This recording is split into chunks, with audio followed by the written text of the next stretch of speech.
British advanced pain clinic, నొప్పి మాయం, surgery దూరం. For appointments 9155515563.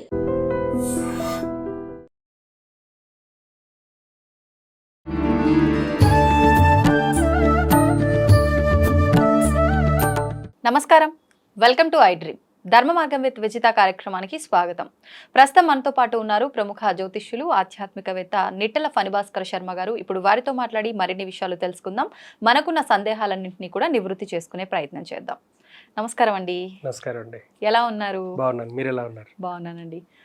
అయితే టాపిక్ ఏంటంటే దేవుళ్ళ విషయం. చాలా మంది ఏదో ఒక కోరిక కోరుకుంటారు, ఏదో ఒక పని అనుకుంటారు, అది నెరవేరలేదు అని చెప్పి వెంటనే ఈ దేవుడు దగ్గర మొక్కుకుంటే అవ్వలేదు, ఈ దేవుడి దగ్గర అసలు అంటే నిష్టగా ఎంత చేసినా కూడా ఫలితం లేదు, మహిమలు లేవేమో, ఇంకో దేవుడి దగ్గరికి వెళ్తే ఇంకోటి ఏదైనా జరుగుతుందేమో, పలానా వాళ్ళు వెళ్ళారట బాగా జరిగిందంట అని చెప్పి ఇలా ఎవరో చెప్పడం వల్ల వాళ్ళు అనుకున్న పనులు జరగలేదనో దేవుళ్ళని మార్చేస్తూ ఉంటారు. నిజంగా ఇది కరెక్టే అంటారా? మంచి ప్రశ్న. ఇది కేవలం దేవుడనే కాదు, ఇంకా అసలు పూర్తిగా ఒక మతాన్ని వదిలిపెట్టేసి కూడా వెళ్ళిపోయే పరిస్థితులు ఉన్నాయి. అయితే దీనికి ఒక చిన్న కథ ఉంటుంది. ఒక చిన్న కుర్రాడు ఉంటాడు, వాడు పరీక్షలు రాస్తూ ఉంటాడు. 6 పరీక్షలు ఉంటాయి. అతను ఏమంటాడు, ఫస్ట్ రోజు వినాయకుడు అంటే ఆది దేవుడు కదా, వినాయకుడిని పెట్టుకుంటాను, పూజిస్తాడు. అంటే ఒక దీపం పెడతాడు, ధూపం వెలిగిస్తాడు, నాయనే వాళ్ళని పరీక్షలు బాగా రాయాలంటాడు. రాయుడు వాడు. సరే రెండో రోజు వినాయకుడు మొక్కాను, పరీక్ష బాగా రాయాలైపోయాను, ఈసారి వాళ్ళ తమ్ముడు గారినో అన్నయ్య గారినో ఈ కుమారస్వామిని అయ్యప్పనో పెట్టి పూజిద్దాం అనుకుంటాడు. సరే ఆ రోజు పరీక్ష బాగా రాయడు. ఇంకా తర్వాత వీళ్ళతో పని అవుతాం, ఇంకా పెద్ద ఆయన దగ్గరికి వెళ్దామని శివుడి దగ్గరికి వెళ్తాడు. శివుడు విగ్రహం పెట్టుకుంటాడు, ధూపం దీపం నైవేద్యం పెడతాడు. ఆ రోజు పరీక్ష బాగా రాయడు. అసలు వీళ్ళు ఈ ఫ్యామిలీయే ఇలాంటిది, మనం ఫ్యామిలీ షిఫ్ట్ అవుదామని విష్ణుమూర్తి దగ్గరికి వెళ్తాడు. విష్ణుమూర్తికి పూజ చేస్తాడు. అదే అయిపోతుంది. 4 పరీక్షలు పోయాయి అక్కడికి. ఈయనకి లేదు అసలు, పోనీ ఆవిడేమన్నా మనకి ఇది చేస్తుందేమో అని లక్ష్మీదేవి దగ్గరికి వెళ్ళి పూజిస్తాడు. ఇక ఎవరు పూజించినప్పటికీ ఇంకా వీటన్నిటిని మూసేస్తాడు. మూసేయడం అంటే ఇక అవన్నీ తీసుకెళ్లి పక్కన పెట్టేస్తాడు. చివరిగా ఇంకొక దేవుడిని పట్టుకుని ఆ దేవుడికి దీపం పెడదాం అనేటువంటి ఉద్దేశంతో దీపం పెట్టి ధూపం వేస్తాడు. వేస్తే ఈ ధూపం ఏమవుతుంది అంటే ఇలా వెళుతూ వెళుతూ మరి పక్కన పెట్టేశాడు కదా మిగతా విగ్రహాలు, వాటి మీదకి వెళ్తుంది. మీరు నన్ను పాస్ చేయించమంటే పాస్ చేయలేదు, కానీ నేను పెట్టే ధూపము దీపాన్ని లాగేసుకుంటున్నారా మీరని చెప్పి వాళ్ళ కళ్ళకి ముక్కుకిను గుడ్డ కట్టేస్తాడు. అప్పుడు ఈ దేవుళ్ళందరిలోనూ వాళ్ళు మరి ఎంతే కదా కట్టేశాడు. అప్పుడు ఆ దేవుళ్ళు ప్రత్యక్షం అవుతారు. ఈ కుర్రాడికి ఆశ్చర్యం వేస్తుంది. అదేంటి, నేను రోజు ఇంత భక్తితో పూజ చేశాను కదా, ఎప్పుడు నాకు కనబడలేదు, ఏ పరీక్షలోనూ హెల్ప్ చేయలేదు కదా అంటే, ఒరే ఇవాళ నువ్వు నేను ఉన్నాను అనుకుని నువ్వు పూజ చేసావరా? నువ్వు చేసింది పూజ ఎలాంటిది? ఏదో ఇంకొక దేవుడికి ధూపం పెట్టావు, నేను పీలుస్తున్నాను అంటే నేను ఉన్నానని నువ్వు నమ్మేవు కదా, నేను ఉన్నాను అని నమ్మిన వాళ్ళకి నేను కనబడతాను, అంతేగాని నేను ఉన్నానో లేదో అనేటువంటి సందిగ్ధంలో ఉండేటువంటి వారికి నేను కనబడను. నేనేమి అంటే ఆ సిచ్యువేషన్ ఎలా ఉంటుందో మీరు గమనించండి.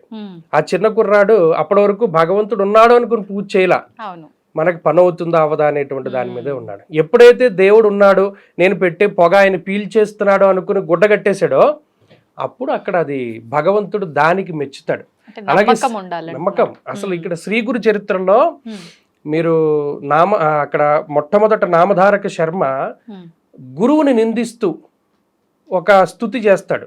అంటే ఏంటి, నిన్ను నమ్ముకున్న వాళ్ళకి కష్టాలు ఉండవంటారు, నేను నిన్ను ఎందుకు నమ్ముకున్నాను, ఇంత నమ్ముకున్నా నాకు ఇన్ని కష్టాలు ఉన్నాయి కదా, నువ్వు గొప్ప గురువు అంటారు కదా, మరి నాకెందుకు ఇన్ని కష్టాలు వచ్చాయి, పిచ్చుక మీద బ్రహ్మాస్త్రం ఎందుకు, నీ సాటి వాళ్ళతో నువ్వు పోరాటం చేయొచ్చు కదా అని చెప్పి అంటే, అప్పుడు ఒక సిద్ధముని ఎవరో కల్లో కనిపిస్తే ఆయన చెప్తాడు, నీకు గురువు అంటే నమ్మకం కన్నా కొద్దిగా అపోహ ఎక్కువగా ఉంది, నువ్వు పూర్తిగా గురువుని నమ్మి ముందుకు వెళితే ఆయన నీకు అన్ని చేస్తాడు అని అంటాడు.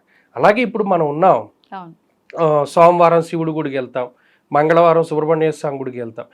సోమవారం నాడు సుబ్రహ్మణ్య స్వామి గుడికి వెళ్ళకూడదా? ఎందుకు వెళ్ళకూడదు? కానీ వెళ్ళరు మన వాళ్ళు. ఒక పర్టికులర్ రోజున ఆ దేవుడికే మనం కేటాయించాలి. శివరాత్రి రోజున శివుడి గుడికి వెళ్తారు. శివరాత్రి రోజు ఎంత రష్ ఉంటుందంటే మనుషులు చచ్చిపోయినా తన్నేసుకున్నా వెళ్ళి దర్శనం చేసుకోవాలి అనుకుంటారు. అదే శివుడు కదా, మరి ఆ శివరాత్రి తర్వాత రోజైనా వెళ్ళి దండం పెట్టుకోవచ్చు కదా. అంటే ఈ రోజు ప్రత్యేకమైన రోజు కాబట్టి అదే మరి ఈ భగవంతుడికి సంబంధించి రోజు ప్రత్యేకమైనదే, మనం అది తెలుసుకోవాలి ఫస్ట్. కేవలం ఒకే రోజు ప్రత్యేకత కాదు. ఆ, మనకి ఉదాహరణకి పుట్టినరోజు ఉంటుంది, అవునండి. అది నిజమే మంచిది, కానీ ప్రతిరోజు పుట్టినరోజుతో సమానమే కదా. ఉమ్, రాత్రి పడుకుంటున్నాం పొద్దున్న లేస్తున్నాం అంటే భగవంతుడి సంకల్పం లేనిదే లేవలేం కదా. ప్రతిరోజు అంతే ఇంపార్టెంట్, కానీ మనం ఏం చేస్తాం, కేవలం ఒక రోజునే మనం ఇంపార్టెంట్గా భావించి చేస్తూ ఉంటాం. ఇక్కడ చాలా మందిలో ఇంకో అపోహ ఉంటుంది, ఏంటి? మనం పలానా దేవుడికి మొక్కుకున్నాం, ఉమ్, ఆ మొక్కు తీర్చలేదేమో, అందుకనే మనకి ఇన్ని కష్టాలు వచ్చాయేమో అని. అవును. దాని మీద ఇప్పుడు చాలా మందికి అవగాహన కలుగుతుంది. అంటాడు దేవుడు మళ్ళా శాడిస్ట్ కాదు కదా. మనం ఒక మొక్కుకున్నాము అంటే మీరు గమనిస్తే అన్నవరం సత్యనారాయణ స్వామి వారిది ఉంటుంది, ఉమ్, కథలు ఉంటాయి, అందులో చాలా స్పష్టంగా చెప్తారు. ఆయనకి సత్యదేవుడని సత్యేశ్వరుడని పేరు. అక్కడ మీరు గమనిస్తే ఒక లాజిక్ ఉంటుంది అందులో. ఉమ్, ఫలానా నాకు పిల్లలు పుడితే ఈ వ్రతం చేస్తా ఉమ్, అని మాట తప్పాడు కాబట్టి అతనికి ఇన్ని కష్టాలు వచ్చాయని చెప్పి మనం అందరం అలా అర్థం చేసుకుంటాం. అవును. కానీ అది కాదు. మరి ఎప్పుడైనా సరే భగవంతుడి దగ్గరనే కాదు, ఉమ్, మన సాటి వ్యక్తి దగ్గరైనా సరే మనం నిజాయితీతో ఉండాలి. పలానా ఇది జరిగితే ఇది చేస్తా అన్నప్పుడు ఇది చేయగలగాలి. అంతేగాని ఒక సహాయం పొంది తిరిగి మనం కృతజ్ఞతా భావంతో ఇది చేద్దామని సంకల్పం చేసావు, అక్కడ ఓ, చేయకపోతే పర్వాలా.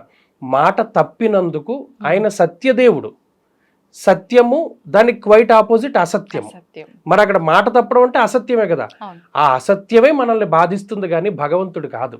ఉమ్, భగవంతుడు ఎప్పుడు కాలస్వరూపుడు. సత్యాసత్యాలు, సుఖదుఖాలు, పగలు చీకటి ఇవన్నీ కూడా ద్వంద్వాలు. ఉమ్, మన మానవుడు అన్నవాడు ఎప్పుడు కూడా ఈ రెండిట్లోనే చిక్కుకుంటాడు. అవును.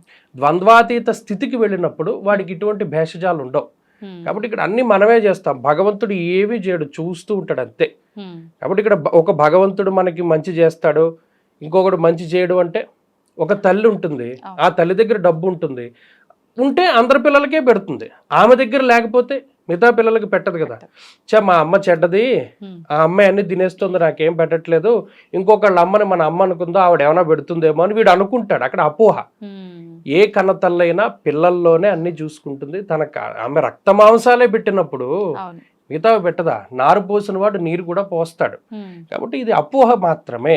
ఓకే. ఈ భగవంతుడికి ఇంత శక్తి ఉంది, ఉమ్, ఈయనకింత లేదు, ఉమ్, అంతా ఒకటే, శుద్ధ చైతన్య స్వరూపం. ఆ, మీరు ఎప్పుడైనా పురాణాలు చదివితే అన్నిట్లోనూ ఒకటే, ఉమ్, ఒక పరమాత్మ ఉన్నాడు, ఆయన ఏకంగా ఉన్నాడు, అనేకుడు అవుదాం అనుకున్నాడు, ఉమ్, అందుకనే మిగతావన్నీ సృష్టించాడు. ఉమ్, అది మీరు విష్ణు సంబంధించినటువంటి పురాణాలు చదివితే ఆయన విష్ణుమూర్తి, ఉమ్, శివ పురాణం చదివితే శివుడు, అమ్మవారి పురాణం చదివితే దేవి భాగవతంలో అమ్మవారు. ఉమ్, అక్కడ పరమాత్మకి ఆ పేర్లవి.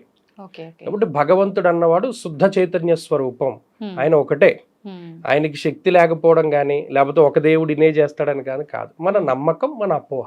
ఓకే. అంటే మనం చేసే విధి విధానాలను బట్టి ఏదైనా ఆలస్యం అవుతుండొచ్చు, లేదు అంటే మనం నమ్మకం లేదు కాబట్టి ఆ నమ్మకం లేకపోవడం వల్ల అదొక పరీక్షలాగా మన కళ్ళ ముందు కనిపిస్తుండొచ్చు, కానీ దేవుడి దగ్గర ఏమీ ఏముండదు, అంతా లేదు. ఒకటే. ఓకే, నిజంగా చాలా మంచి విషయాలు తెలియజేశారండి. ధన్యవాదాలు.